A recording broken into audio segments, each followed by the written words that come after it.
Isso aqui não é uma novidade, é basicamente uma cópia de um cara que eu gosto muito e que vocês comentaram demais. Basicamente, o que o Fred Caldeira faz na Inglaterra, Premier League, a Thumb já é um exemplo disso.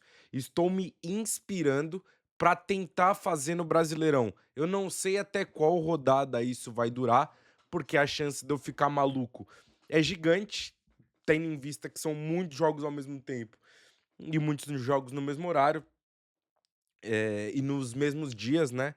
Enfim, mas eu vou tentar pelo menos até onde eu conseguir.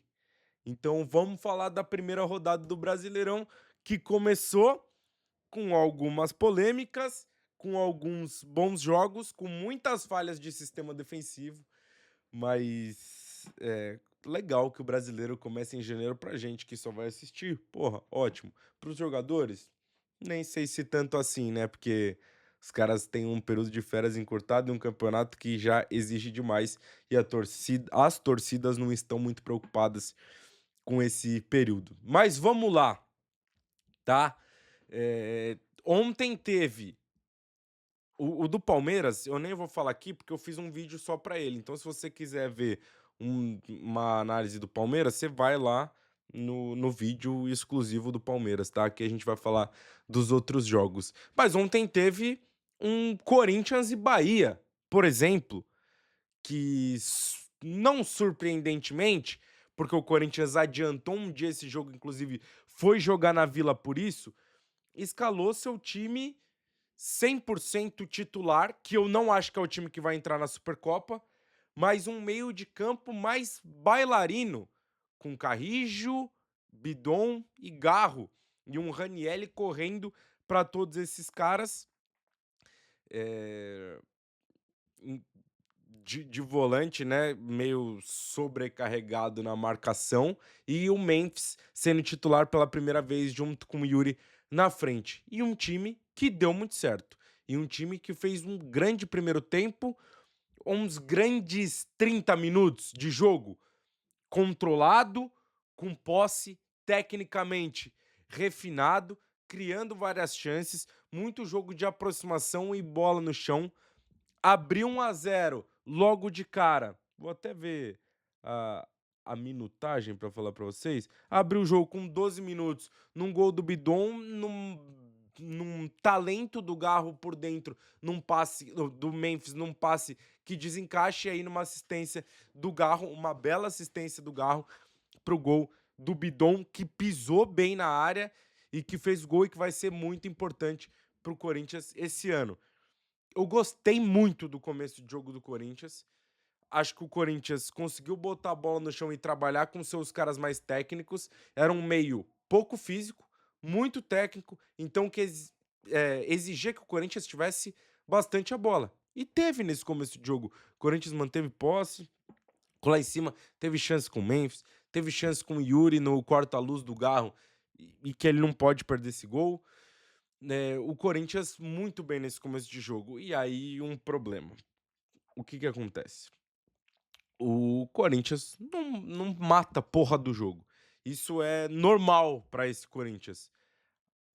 Em determinados jogos amassa o adversário, vai bem, joga para construir uma vantagem maior e não consegue. E aí depois vem o Bahia, que tem um time ajeitado, que tem um time que quer ter mais controle e que estava desconfortável dentro do jogo, empata e vira ainda no primeiro tempo. Numa desatenção em duas cagadas, né, do sistema defensivo do Corinthians e, pra mim, em 2 falhas do Hugo. Eu acho que o primeiro gol não é uma falha absurda, mas ele tá muito mal posicionado, e aí o Jean Lucas faz o gol na batida de fora da área, mas o Hugo tá muito mal posicionado, a bola não vai tão no canto, a bola viaja, ele tem que ter um tempo de reação melhor. O início de temporada do Hugo é ruim. E o segundo gol, porra, ele espalma pra frente, depois comete o pênalti muito estabanado. O Hugo foi mal. E como tem ido mal nesse início de ano. Eu acho, porra, tá, pra mim isso tá claro. Ele não voltou bem. beleza, ele vai pegar ritmo e tudo mais, goleiros têm falhado nesse início de ano, mas não voltou bem, o Hugo, falhou pra mim nos 2 gols. E aí depois, porra, o Corinthians começa a mexer, substituições programadas pensando na Supercopa e acho que beleza, é do jogo. E os caras que entram vão muito mal, mano.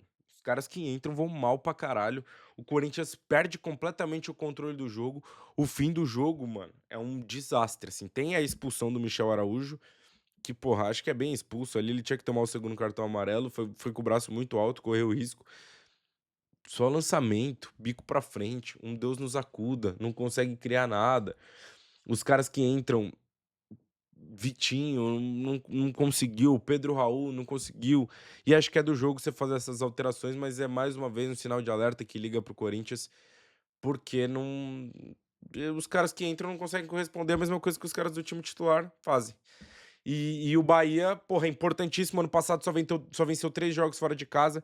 Começar ganhando fora de casa também é, é excelente e muito importante para um time que acho que esse ano sonha de novo em brigar lá em cima, em, em se classificar direto para Libertadores. É, então, muito importante essa vitória pro time do Rogério Ceni. E acho que fez um jogo. Não jogou melhor que o Corinthians, mas depois que empata, faz um jogo consciente. Depois que vira, faz um jogo consciente. Acho que é muito por aí. E aí tivemos vários outros jogos. Porra, eu não consegui ver todos, porque ao mesmo tempo, ontem foi dia de Champions, então isso fode muito. O Coritiba, que é um dos times que eu acho que pode surpreender nessa Série A ontem, um azar do caralho, do caralho. O Bragantino pressionou o jogo todo, porque o Coritiba teve um jogador expulso logo no começo. O Bragantino faz um início de temporada legal. O Josué é expulso logo no começo, num carrinho que ele dá. E acho que tem que ser expulso mesmo, porque o jogador do Bragantino ia sair cara a cara. Pedro Morisco faz 200 defesas. E aí nos acréscimos, o Juninho Capixaba faz o gol de cabeça. E o Bragantino vence. Um resultado muito ruim pro Coritiba na estreia, mas que pelas circunstâncias do jogo é meio que não tem o que fazer, né? É muito no começo que o Josué é expulso. O Josué é expulso com 30 minutos de jogo, mano. São 60 minutos jogando com um jogador a menos. Isso dificulta demais. É, para você jogar, para você conseguir segurar. O Morisco faz 9 defesas no jogo. Uma coisa impressionante. O gol quase que ele pega. Ainda, talvez ele tenha demorado um pouquinho para reagir, mas ele quase pega. O Fluminense vence o Grêmio no Maracanã. Acho que o Fluminense é um time mais pronto do que esse Grêmio. O Fluminense já sabe mais o que quer. Um time que tem caras muito rápidos e muito físicos, que conta com o talento de 2 caras no meio de campo, que pra mim fazem toda a diferença pra esse time funcionar, que é Martinelli e Lúcio Acosta. O gol do Lúcio Acosta é maravilhoso, né? Pum, fatia e faz um golaço. O Martinelli controla muito o jogo a todo momento. O Martinelli, outra vez, acho que deixou o Canóbio na cara do gol. Participa muito desse jogo do Fluminense. E o Grêmio, que é um time que acho que vai melhorar para esse ano. É um time que ainda tá sendo montado, né? Tem as peças, tem um TT que é novo, Arthur e Carlos Vinícius mantém a qualidade, mas o sistema defensivo do Grêmio, porra, acho que ainda sofre muito, mano. O Everton ainda fez boas defesas, acho que ontem não teve culpa nos gols. E o Fluminense é um time que sabe mais o que quer do que o Grêmio. O Grêmio ainda teve a oportunidade de empatar no finzinho com o Gustavo Martins, zagueirão, né? A bola acabou subindo. Carlos Vinícius já fez seu primeiro golzinho. Mas o Fluminense começa vencendo dentro de casa, onde é muito forte com o Zubeldia. Ano passado só perdeu em casa pro Vasco 2 vezes, né? E nem era mando do Fluminense, mandando o Zubeldia, acho que ainda não perdeu dentro de casa. E, porra, é isso. John Kennedy parece que vai ter mais oportunidades esse ano. Precisa manter o nível. Não dá pra ele aparecer em momentos específicos. Ele tem que fazer uma temporada constante. Acho que na média ele é o melhor centroavante lá que pode entregar, né? Entre Everaldo, entre Cano hoje. Enfim. Então, é, é isso. O John Kennedy participa do primeiro gol fazendo o pivôzinho. e aí o Fluminense acaba vencendo um gol do Nonato e um gol do Lúcio Acosta. E o Grêmio até diminui com o Carlos Vinícius, mas não consegue. Acho que são dois times que vão brigar na parte de cima da tabela. O Luiz Castro ainda é começo de trabalho, né? Então vai encontrando e vai colocando esse time pra jogar e rodar. Ontem ele colocou o TT que, porra, deu um passe pro João Pedro, acho que no primeiro tempo. Acho não, né? No primeiro tempo que o João Pedro podia ter achado o Carlos Vinícius pra fazer o gol, não faz, enfim. É, vitória do Fluminense dentro do Maracanã. O Atlético Paranaense conseguiu ir lá no Beira-Rio e vencer o Inter. É aquele jogo condicionado por um golzinho no começo, né? O Inter ficou muito mais com a bola, o Inter pressionou, porra, muito mais, 70% de posse de bola pro Inter, mais de 2 gols esperados pelas chances criadas, 19 chutes no gol, 7 na direção do gol e não conseguiu fazer, enquanto o Atlético Paranaense faz um golzinho no começo e aquele jogo muito condicionado, né, pelo gol. O Atlético Paranaense já vai numa boa. Se tomar o gol, se conseguir arrancar um ponto, ótimo, já vai muito lá na boa. 29% de posse, faz um gol no começo, segura muito. Ainda teve outras chances, acho que com o Viveiros, que acabou perdendo o gol no primeiro tempo. E o Inter não conseguiu fazer. Resultado ruim, né? Time que sobe da Série B, você tem que vencer dentro de casa, ainda mais se o Inter pensa em olhar para a parte de cima da tabela. O Vitória ganhou do Remo, e aí, pô, talvez a gente tenha que se preocupar com esse Remo já nesse começo. E o Remo apostando em muitos caras que já jogaram Série A, mas caras que estão em baixa, né? O Marcelo Rangel fez um monte de defesa, 5 defesas, salvou no começo do jogo, mas depois não aguentou. O Vitória venceu. O Vitória, porra, 3 zagueiros, 5 volantes, 20, porra, contra um Remo dentro de casa.